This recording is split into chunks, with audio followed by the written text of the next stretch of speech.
So equity versus equality, that I think is incredibly important. It's all about being fair. If you've got true equality with everybody got the same stance, everybody's got the same opportunities, then equality is fine, but not everybody has that same opportunity. So what does equality mean? For me, equality means, I guess, being allowed to be the best that you can be at any point in time, given the wide array of challenges that affect you, be they temporary or permanent. And I don't think it's just specifically about whether you're female or a diversity minority or LGBTQ.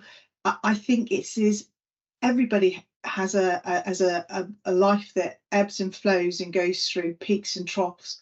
So I think equity is something that should be available and a measure for all, because we all go through these peaks and troughs. I think for me, the thing I'm most proud of is my own self-development, because when I first started my apprenticeship, I was bombarded with all these documents, the software, and it was quite overwhelming. And at first I thought, no, it's never going to happen. But now, like, I'm coding on my own, I'll fly through documents, they'll go through reviews, and there's only a few comments to do. And it's just, for me, like, personal growth, it's just amazing. Something I'm most proud of my career is achieving 2 degrees whilst working full time. I am most proud of having the confidence to ask for help and guidance. It can sometimes be difficult to speak up, but I have trusted myself to be able to ask the right questions when I need to.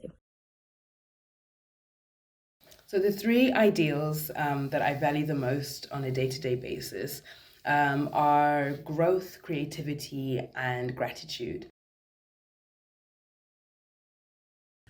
If I had that one piece of advice back when I was still at school, that would be to look for an apprenticeship. So I followed the only route that I knew, which was the degree route. If I could give my younger self one piece of advice, it would be, it's okay to challenge yourself. You're more than capable to succeed in the role. If I had to give my younger self a piece of advice, it would definitely be to push yourself for better instead of doubting your capabilities and confidence. So a piece of advice I'd give to my younger self is to stop second guessing myself, because I'm good at what I do and I know it. So why would I let the world question my skills or my qualities? I know who I am and I know what I'm capable of. So no more second guessing. For me, the people that inspire me the most is the women at work, because we have a group that everyone comes together. They talk about their issues, their experiences, any problems they're facing, and it's just a really nice atmosphere. In terms of an inspirational woman, I think every woman that I've come across in every industry that I've worked in has inspired me in some way, shape, or form. But if I'm to look at the most inspirational woman that I know, I think it's important to recognize myself. I am the woman that takes me from strength to strength, from opportunity to opportunity.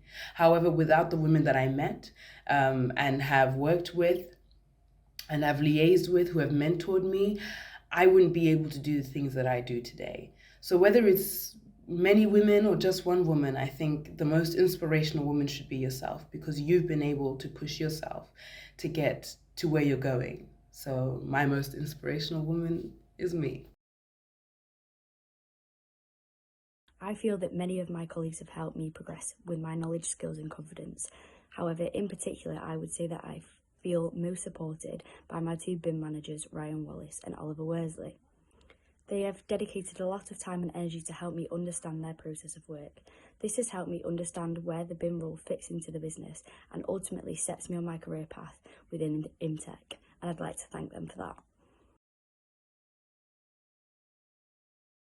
To a woman starting in our industry, I would say absolutely do it. It's given me the opportunity to go out and see the world. It's given me the opportunity to get deep into things that I find interesting, and there is a vast diversity of what's available for you to study and to work in.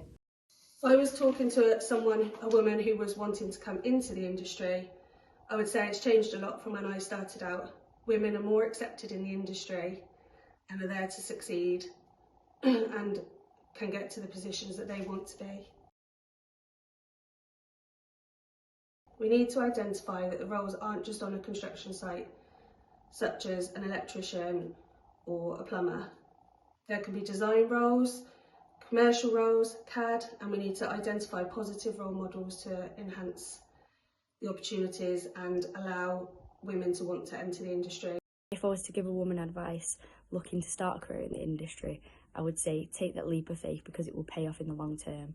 Don't live with regret of not trying something that you wish you had because you couldn't push yourself.